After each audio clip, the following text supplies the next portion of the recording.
Subscribe to our channel by clicking the subscribe button. Click the bell button and enjoy the latest uploads from our channel.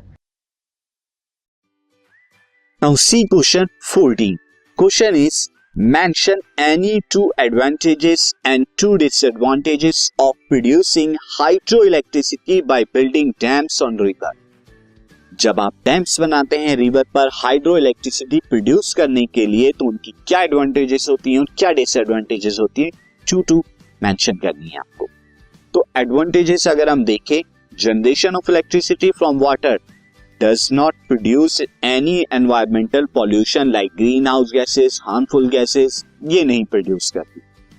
और water energy क्या है, एक renewable source of energy है of electric energy. Electric energy produce करने के लिए एक renewable source of energy है which will never get exhausted under some conditions. आपको कंडीशंस देखनी होंगी, अगर आप एनवायरमेंटल बैलेंस मेंटेन करेंगे तो ये कभी एग्जॉस्ट नहीं करेगी। जबकि डिसएडवांटेजेस अगर देखें तो डिसएडवांटेजेस ये हैं, a vast variety of flora and fauna get affected. जब डैम्स बनाते हैं तो वाटर लेवल राइज करता है और जब वाटर लेवल राइज करेगा तो आसपास के लैंड मास जो होगा वो सबमर्ज हो जाएगा, यानी पानी के अंदर डूब जाएगा।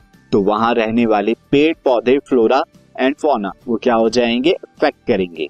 साथ ही dams can be constructed only at limited number of places. हर जगह डैम्स को नहीं बनाया जा सकता, ये इसकी एक लिमिटेशन है।